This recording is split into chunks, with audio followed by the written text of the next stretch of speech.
But because I engaged with the audience in a way that was less like a parrot that repeated facts and more like somebody who just told a story that you were watching and that you were a part of, and really let people understand, like, hey, nature not only is reliant on you, but you are also reliant on nature. Welcome to the Technical Creative. I am your host, Dr. Nehemiah Mabry, and this is a show produced by STEMedia that's all about technical and creative career development and growth. My guest today is Hassan Bayyan.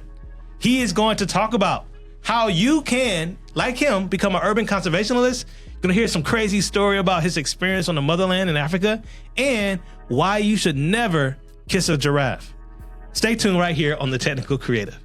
Well, yo, I got Hassan Bayyan with me. What up, brother? Yo, what's good? It's your boy. In the flesh. We outside. We here. Yo, thank you for pulling up, man, here to the Technical Creative. You already knew. By STEMedia. Listen. Had to do it, brother. Had to do it. Saw you was on CNN. I'm trying to be like you when I grow up. We're not here to talk about me, man. We here to talk about you, man. Appreciate it. How you feeling? Oh, man, every day's a good day. Every day's a good day. And the weather out here is nice. I will say this. Yeah. I don't know if I have seasonal depression. Okay. But I most certainly have seasonal elation. I love that. The weather is warm. Yeah. I'm feeling good. Man, I was just talking to my wife the other day. It's something about when the sun come out, you just get energized and you can go walk around. What? And it's like, I'm outside. I feel you. And then we low-key twinning. Like, what's up with As the blue we shirt? should be. You know what I mean? Think alike. That's what I'm talking about. Well, let me ask you this, man. Obviously, urban conservationalist, man. You've worked with animals really all over the globe, of course, across the country in the United States. And the first thing I just want to ask you, man, it's more about humans, actually. And what is it that gets these animals, if you will, to think that they can walk up to wild animals and not get dealt with? I have no idea what's wrong with these people, man. So one of the things that I've really been trying to sound the alarm on a little bit is the rise of what I've coined the social media influencer or the animal influencer online. These are a group of people who they may or may not be educated, but are pushing some pretty dangerous narratives, right? Like, you can handle wild animals and it's okay. And as long as you tell a couple of animal facts for the camera, you good.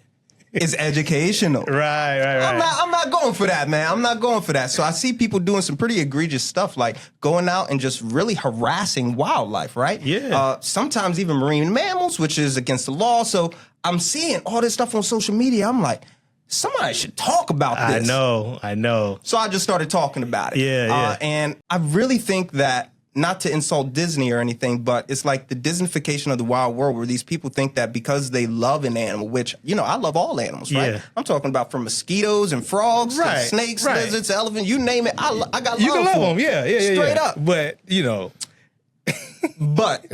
I love it. But.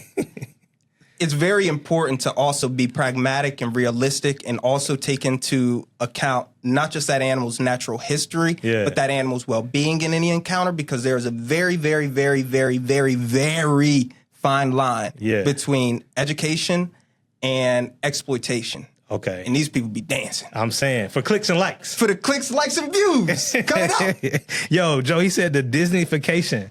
Did you make up that word? Straight up. Disneyfication. Listen, it's on wax now, so nobody else can claim use for it. Hold on, no Diddy. I'm a copyright it. I love that, man. All right, well, why don't you tell the people a little bit? Give in your own words, man. Okay. Like, who are you? What is your background? What is your passion? What are you about, man? Okay. What's up, everybody? It's your boy Hassan. Yeah. AKA the Caramel Cousteau, because I be out there diving. AKA Sonny-Ock. That's what they call me around the way. But I am a conservationist, so I'll explain to you kind of fancy what that means, and then I'll tell you what I actually do. Yeah. So basically, my job is to articulate the plight of the natural world to the general public, basic animal husbandry, or veterinary procedures. Now, what that really means is I tell pretty good animal facts to rich people to convince them to give me money for conservation. I know how to trim a hoof without getting kicked in the mouth. Ooh. And about half of the time anyway. You know, another half of the time, sometimes it's just unavoidable. Yeah. And I scoop copious amounts of exotic defecation, but it's, I like goodness. scoop poop, but it's exotic. Scoop poop. Listen, he made scoop poop sound like it was a scientific endeavor. It's exotic though. Hey, listen, man. So you've worked in zoos across the country. You've worked in conservations. You've even worked. I think you said you lived in Africa for a little while, and also you lived on the Great Barrier Reef. Yeah, Great Barrier Reef. Yeah, man. Can you tell us a story about a time that you may have saw something happen that was just like, I can't believe I'm here right now? I got a few of them stories. Come on, let's I'm hear going it. to tell you my favorite one, though. Okay. And it was my first time going abroad, and it was my first time also ever, like, working with large carnivores, right? Okay. So when I was in Africa, the place that I was working at, they would get a lot of animals that were captured either from the illegal animal trade or animals that had been captured in snares, and they just needed to find them a home temporarily, right? Yeah. And so this place would receive in from like their dairy industry, like any of the cows that had passed away, they would basically drop them off early in the morning, and then we would get to them in the afternoon and kind of butcher them up and feed out the animals there, right? So it was a pretty sustainable way to use that that meat. I didn't know how to butcher a cow. And these cows were sitting in the hot African sun for hours. Oh, man. And so they passed me the knife. I wanted to show, like, hey, man, I'm a big, tough guy, too. I'm outside. You didn't want to flinch. I didn't want to show no fear. Man, this cow was big and bloated. I took the machete and all over your boy. And Are you just serious? looked at me. They was laughing. And I was covered in filth and had to continue working. And then I was just like, this is beyond me. What, Mama, what did I sign up for? Wait, are you saying the cow exploded like a balloon? Basically, so it had just bloated up to the point where, because it was sitting in the hot sun, it was fully intact. And, you know, cows, they eat a lot of plant material. That plant material was still inside of its rumen. So the rumen had just expanded with all that gas. Ooh. So when I saw the big bubble, I was like, let's get it. It was no good. You had cow guts all over you. And I had to keep on working. In the hot African sun. It was crazy. Man, how long did it take to get that stench out? I don't know if it ever did. If you ask my wife, I don't know if it ever did. I was wondering, man, when you came here, I was like, man, we cool. I don't want to say nothing, but nah, you good. So that was in Africa, and like in general, I heard you led safaris over there as well. Yeah. So basically, what I would do is a little bit of like just walks through the bush, and I didn't lead them. I just helped to guide them. Yeah. They were actually led by local people from the area, where they would really break down a lot of the different plants, the flora and fauna that we would see. Right. And that was really impactful for me, because here I am, you know, potentially a son of someplace locally. Right. Because I don't know. The motherland, yeah, for sure. But I'm in the motherland. Yeah. And so for me, I got chills when we went on those walks, because it felt like I was reconnecting to a place that I consider to be my home. For sure. And every time that I've gone to Africa since, I have encountered nothing but the most incredible people ever. Mm-hmm. There's this organization called Reef who is really dedicated to telling African stories from African perspectives. Okay. And I met them at a conference in Wyoming, of all places, and I got invited out to a Congress. And so I went out there, and it was spectacular. There was so much just love and support. Yeah. Incredible organization, man. Wow, man. That's one of my bucket list things, to go on a safari, to go to the motherland. I've been to Egypt. I've been to Mauritius, which is an African island. Yeah, Mauritius. That was amazing, yeah. They used to have dugongs there. Oh, really? Yeah. I thought you were about to say the dodo bird, because I know the dodo bird. the dodo bird is famous. Everybody knows, yeah. But dugong actually went through a silent extinction in the early 1800s during that time as well. Yo, they got hungry. This brother knowing stuff, man. Oh, I get busy. You get busy. All right, what can you tell me? Give me a story from the Reef, though. Oh, so the Reef was absolutely incredible. And one thing that I don't think that I was truly prepared for is how at peace I was underwater. Underwater, yeah. So there is a phrase amongst divers, and that is, as long as you're breathing, you can figure everything else out. Okay. And that is a great life As long lesson. as you have oxygen, you straight. As long as you can breathe. Wow. You can troubleshoot anything else. Yeah. And so while I'm down there, you know, you're seeing all different sorts of wildlife. You're seeing like little tiny fish. You're seeing wrasse that want to come up and like clean you. You're also seeing like big sharks and rays. And what you notice, especially when you take that breath and when you are relaxing and you do calm down, you just become another creature that's on the reef. And you get to basically just watch almost like a city unfold in front of you. Wow. And another thing that I wasn't quite prepared for was the level of devastation. So the Great Barrier Reef is not dead, and it is not dying, but climate change is almost like a gun that has shot at the reef twice, right?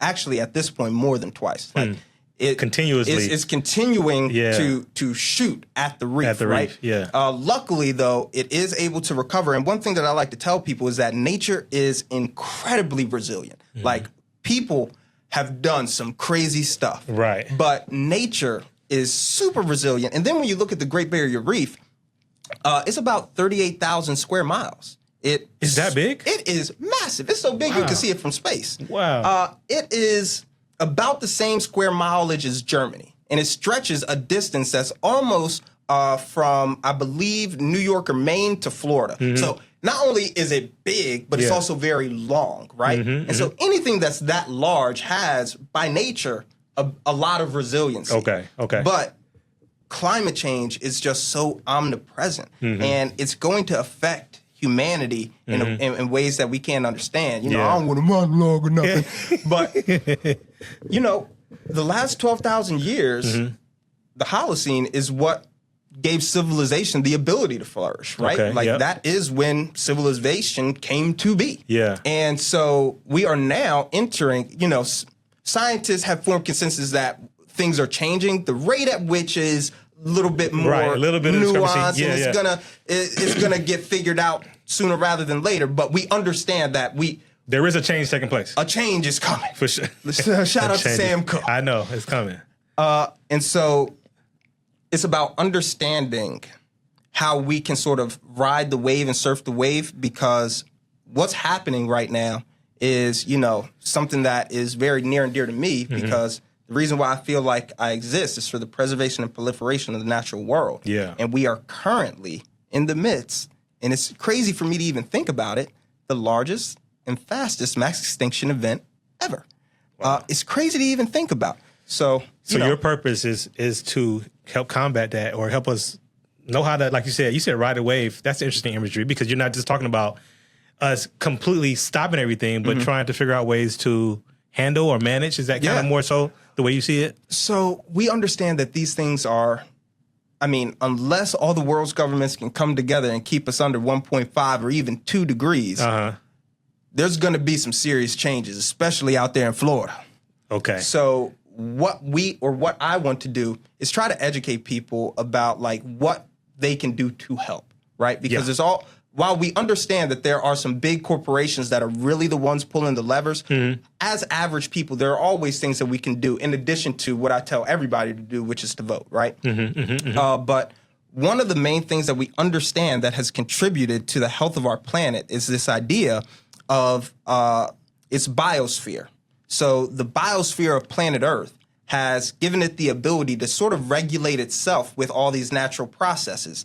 I mean, from the Amazon to the tiger forest to algae in the ocean, like even every second breath that you take, on average, 1 out of every 2 is coming from the ocean because of the amount of plants that are in the ocean. Okay, that's a super practical way to think about it too.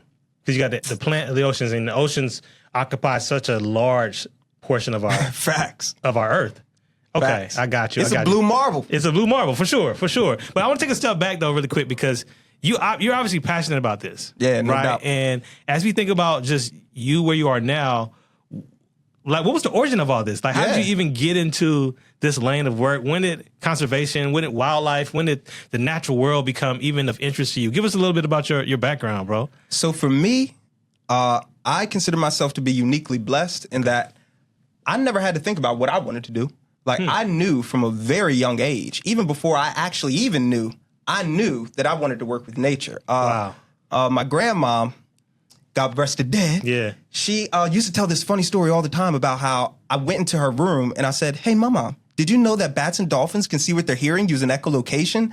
Now, mind you, she said she didn't know how old I was, but I was only up to her knee. And so she was like, "This is the weirdest little boy that I done never seen." I mean, you dropping facts too, like legit facts. Obviously something I had just seen on TV. Right. I was like, "Yo, that's crazy." Yeah, I know. Let me go tell Mama. Oh, man. And so I told the most important person in my life, like, "Yo, listen to this crazy thing that I just found out." But not only was that the origin story for my love and my passion for nature, but it was also my love and passion for articulating nature to people. Communicating it. You didn't just learn it and say, "Oh, this is great." You wanted to go tell somebody. I got to tell them from the mountaintop. Did y'all hear about this? Right. And so I'm Muslim, but I grew up in the church. Okay. And so I come from sort of like a preaching background. Okay, yep, and public so speaking, yep. When something is when In your spirit, when you feel it in your spirit. Yeah. I get up there. Yeah. And I can't almost control myself. I got to talk about this. Okay. I got to speak truth to power on this. And so for me, that was sort of like the impetus to this whole world to of the whole nature world. and things like that. You naturally gravitated towards it. Personality wise though, because I understand you are one of 10? Is that how many siblings you have? Yeah, I'm one of 10. Yep, I have 6 brothers and 3 sisters. Okay, well, so how do you Dad feel had like a lot of love to give. Brother, Pop had a lot of love. how did that affect personality wise? Like, where do you fall in the lineup? What about, because bro, you got a big personality too. Yeah. That's dope. Like, how did all that shape from that early age? I'm gonna say, if I'll be honest, when you have a bunch of siblings, you have sort of 2 different roads you can take. Okay. Right? Yeah. Road 1 is you and your siblings, y'all are fighting until you have black eyes, Right. until your belly hurts, you're sweating, you're hot, you're crying, you done messed up the house, now you gotta get I'm talking about competition nonstop. for real. Yeah. I got you. So that's one route you can take. And, I have taken that route before. Got you. But the more effective route, the more pragmatic route Yeah. is to be able to effectively communicate exactly how you're feeling, what you need, and then sort of working it from there. So Okay. I'd say a large part of sort of my ability to communicate comes from just being a part of a big family. But as it pertains to me being outgoing, Yeah. I owe that to one person. Okay. And that's my mama. Got you. There is nobody who I know who is more outgoing than my mama. My mama, when we were walking down the street, we had to say hi to every neighbor. It was Period. If you see them, say hey to them. it was unoptional.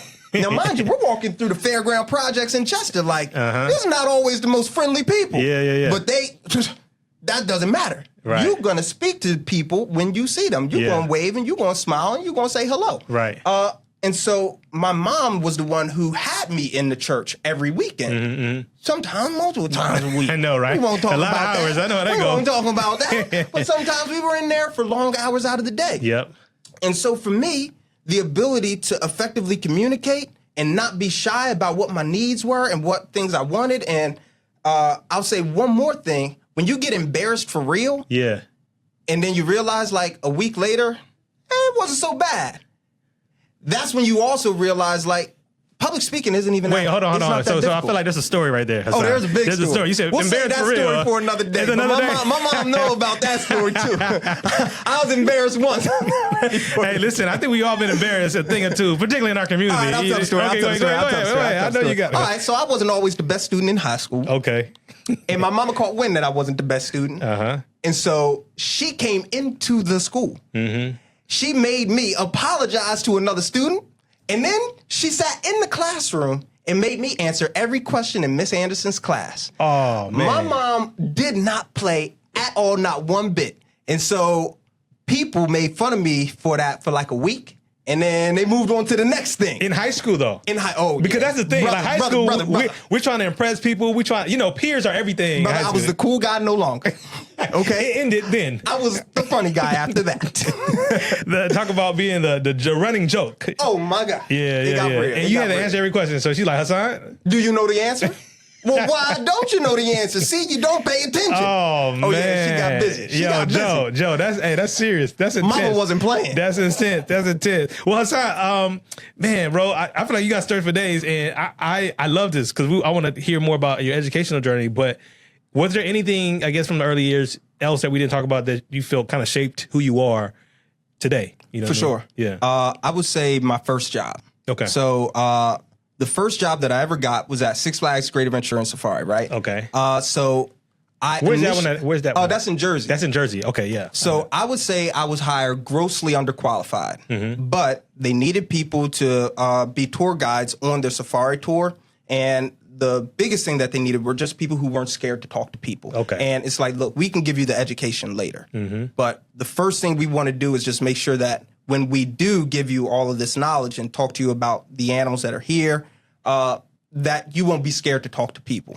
And so within seconds, they knew that was your boy. That was you. That was it. What's the nicknames you had earlier? Oh, the Caramel Cousteau. The Caramel Cousteau. Yes, they had to give it to the Caramel Cousteau. Shout out to Jacques Cousteau, man. Right. That's a big inspiration they for me. They had to give it to the Caramel Cousteau. Yes, sir. Yes, sir. All right. And I would say that first starting out, because I commuted from Delaware all the way up to Jersey, right? Wow. So it was like a hour, 45-minute commute. And then I ended up living with an aunt who actually lived pretty close by to the park. But first starting out, I was showing up late. If I showed up, I was just basically not doing what I was supposed to do and still living in the fairy tale land of, it don't get cold that night and I don't got bills to pay. Right. I was living in fairy tale land. No accountability for real. Yeah. Up to that point. And that was no good. Yeah. That was no good. But because I would say I engaged with the audience in a way that was less like a parrot that repeated facts and more like somebody who just told a story that you were watching and that you were a part of, and really let people understand, like, hey, nature not only is reliant on you, but you are also reliant on nature. Yeah, symbiotic, right? Yeah. And so when I started to get into like a real groove of being able to articulate complex conservation messaging to mostly New Yorkers who don't pull no punches, right? In a way that was fun, engaging. Right. And then when you would look at the end of my tour and they would do like little surveys, both there as well as another place that I worked, but they would do little surveys where people had an opportunity to talk about, what was impactful to them.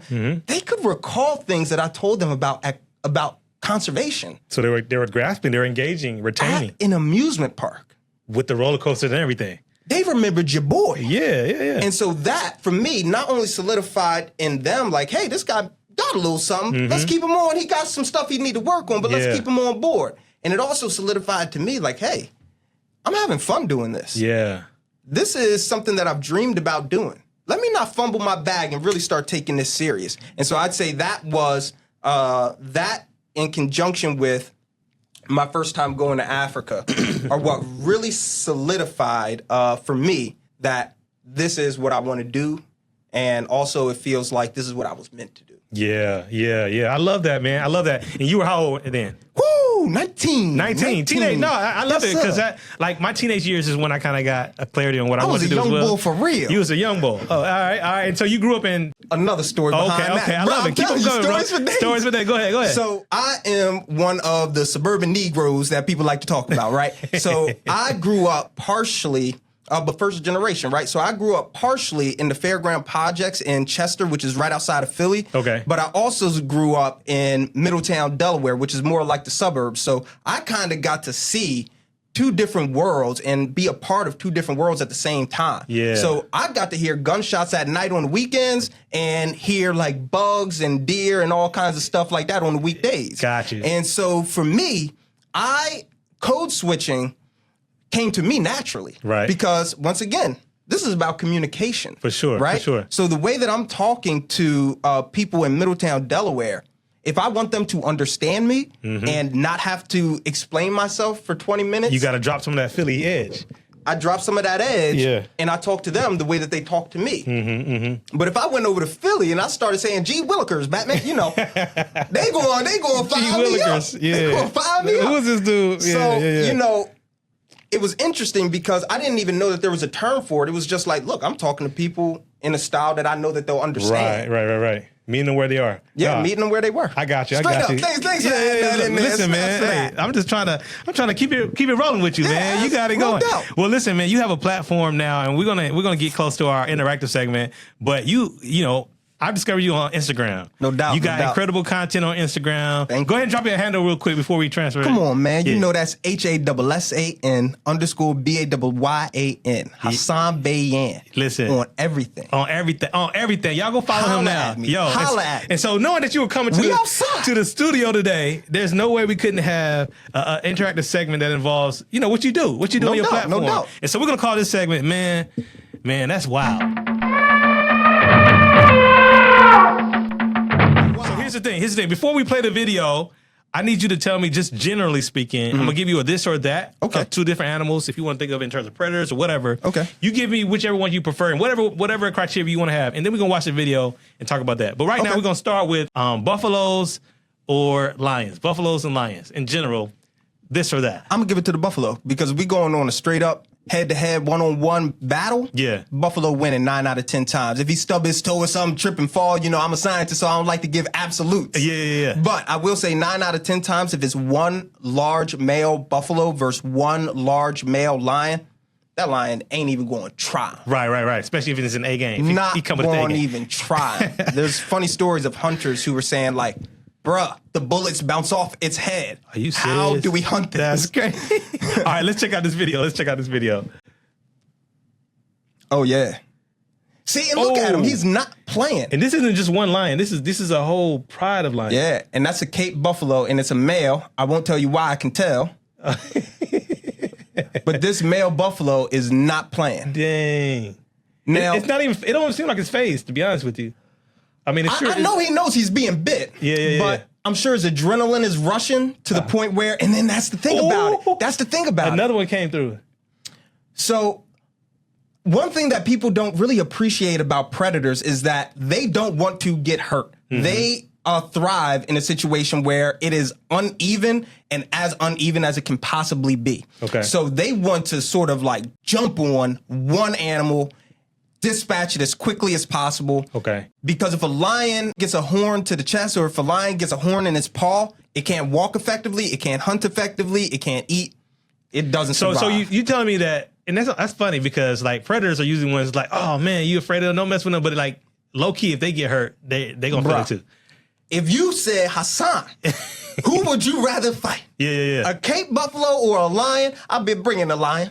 Oh my goodness. Bringing the lion. And I that's don't want so nothing crazy. to do with that buffalo. Yeah. Okay, so you got buffalo, and I think that video definitely tells the story. Yeah, we saw sure. all of them coming like, I guess the buffaloes. It's like family. Come out. And then them lions skedaddled, if you will. Yeah, they knew what was up. They skedaddled. Yeah. All right. Let's go to the next one. We're gonna go elephant versus rhino. Elephant versus rhino. Yeah. Which one would you go with? That's easy money. That's an elephant. Every single time. Is it just size at this point? It's size, it's tenacity, it's intelligence. Like, rhinos have a lot going for them. Mm-hmm. They are the second white rhinos anyway. Mm-hmm. Southern white rhinos, northern white rhino, functionally extinct. But okay. I digress. When we're talking about the southern white rhino, that's the second largest animal, land animal in the world. They're massive horn. Their head is super heavy. They can run almost about as fast as a racehorse in a charge, so about 35 to 40 miles per hour. Very formidable animals. But when you put them and you put their stats up against elephant stats, you realize, like, it's no contest. Elephants are just overpowered. Okay. It's not happening. Let's check this out.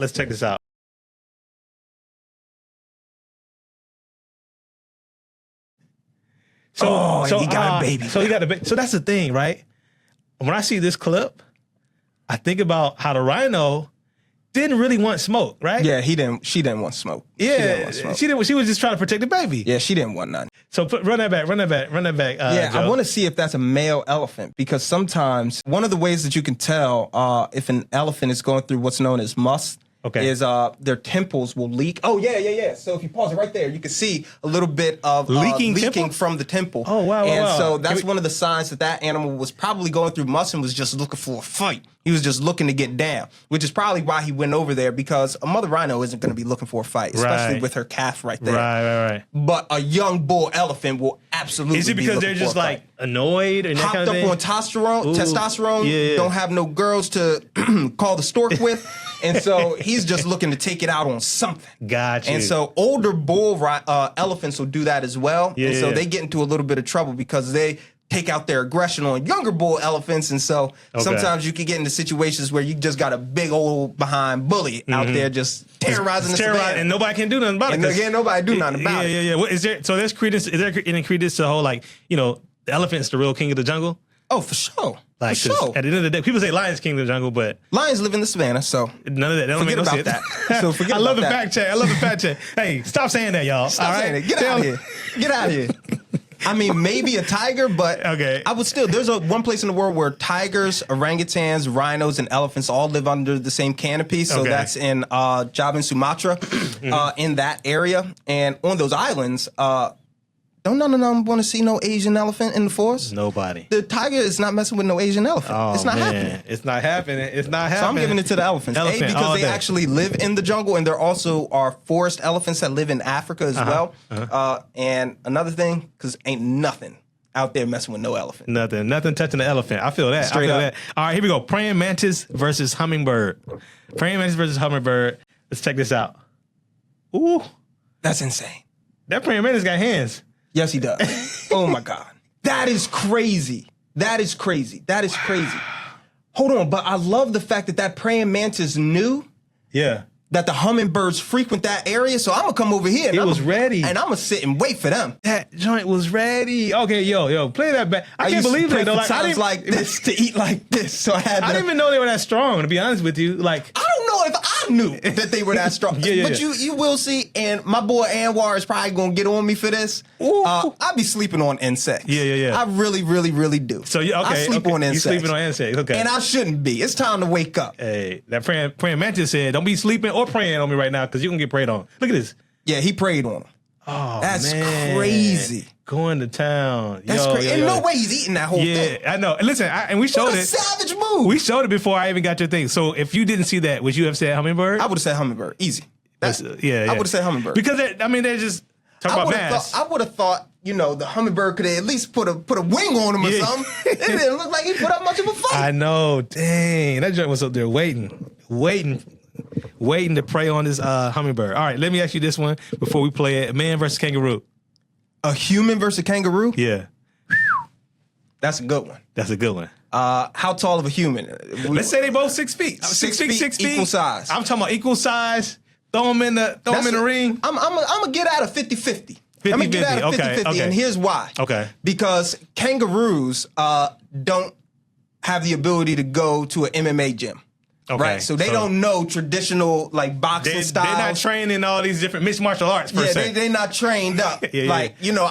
I'm not Muhammad Ali, but I've seen a couple of tapes. Yeah. So I might be able to stick and move a little bit. Got you. Kangaroos have a very specific way of fighting. What they'll do is they'll lean back on their tail, which is almost 100% muscle, and they will use their powerful legs to lean back and then kick. And those kicks sound crazy. They also have really long claws and will scratch. They don't really bite, but they have the ability. I mean, anything with the mouth and the teeth, it has the ability to bite. Yeah, right? it can hurt you. But primarily what they're going to do is try to scratch, or they'll try to do a little bit of a chest bump. But me, if you have a human who is equal in size, right. I think they could have the ability to really duck and weave around. I guess it depends on the fitness, the skill of the human. Yeah. Like a regular human who's just been on the couch all day and not even couch all day, but don't even work out at all. They might get taken. Might get handed to. Okay, let's see what we got here in this video. So this kangaroo is holding on to somebody's dog. And you're seeing a pretty crazy behavior right now. Look at. Oh snap! So he tried to scratch him just then. Oh, okay. Okay. So people don't know this, but or many people don't. One tactic that kangaroos will use his fingernails. to get rid of whether it's a predator or just another animal is a little much. Okay. They try to drown them. What you were seeing was that kangaroo was trying to drown that dog. Oh. Yeah, they'll take them out into the water, and then they'll push them down until they drown. That's okay. So that dog really did need saving. You see how that dog is heavy that dog breathing? needed saving. Yeah, help me. That please. Kangaroo was trying to put him down. Why it look like kangaroos got biceps, yo? And kangaroos look at their arms, are incredibly muscular. It takes a kangaroo more energy to walk than it does for them to hop at their top speed of 35 miles per hour. And it's because they have a spring-like tendon inside of their leg. Like flexing on my man. And then when you look at their arms, one thing that's also really cool about them is Australia is the most arid continent in the world, very dry. And so kangaroos have a very intricate network of blood vessels really close to the skin on their forearms. Okay. So they'll actually lick their forearms the same way we sweat. So it's like to as cool they cool lick, down, they gotta lick. It'll cool down. Yeah. Get but out they of here. are, and that's a male, obviously. Yeah. They are incredibly just they're muscular, incredible for real. animals. 50-50 on the man versus kangaroo. Well, look, so be in your P's and Q's. P's and Q's. Let me ask you this too, and again, before we officially close the segment, you got a lot of videos where you comment on your page. What is one of your favorites that you think about all the time? Yeah. So it's actually a video that went I'll say semi-viral. Okay. And it was of a tour guide. And, I'm a former tour guide. For sure. So, I know what's up a little bit. You know what it's like, yeah. And she put a piece of carrot or sweet potato in her mouth, and she let a male giraffe lick it out of her mouth, right? Subhanallah, that's no good. That's no good. Male giraffe, this might be a little much. That is crazy. But male giraffe drink pee. It's one of the things that they do, and you'll notice that male giraffe also have a very unique smell to them. This is why. And that's crazy. So basically what the male giraffe wants to do is to be able to tell whether or not the female giraffe in his harem are ready to breed or not, right? And so similar to like how a pregnancy test works, he can activate the Fleming response, which allows him to take in as much information hormonally from that female urine, right? From her urine. From urine, okay. And so for me, watching somebody tongue down, that's no good. French kitchen and giraffe. Don't be out here French kitchen giraffes, man, because you don't know what their diet is. And we also, one thing in the industry that we talk about a lot is zoonotic diseases. And, like it's sort of what they thought COVID-19 was. They thought it was a disease that came from a bat that came over to humans.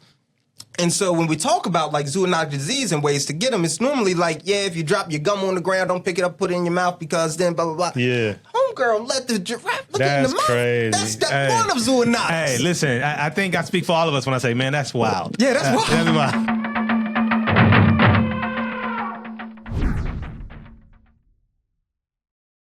All right, man. Well, listen, as we get ready to kind of like towards the latter part of our podcast, let's talk a little bit about, how a person could even follow in your footsteps, right? Because right now, for sure. you have experience in conservation, you like animals, but you also get into like film and like science communication and stuff. First of all, do you need a degree to do this type of work? I would say yes. So with that being said, I don't have my degree. Okay. So I graduated from the streets with no diploma. Okay. I shout out to Meek Mill.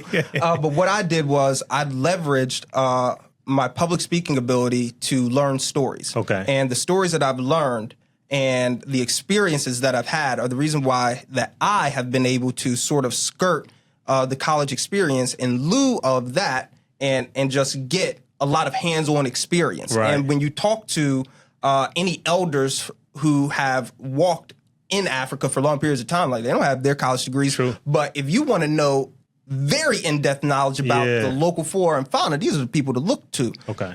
So with that being said, I understand the merits in getting that degree. Okay. And especially if you want to, like I said, I've been in this field for like 10 years.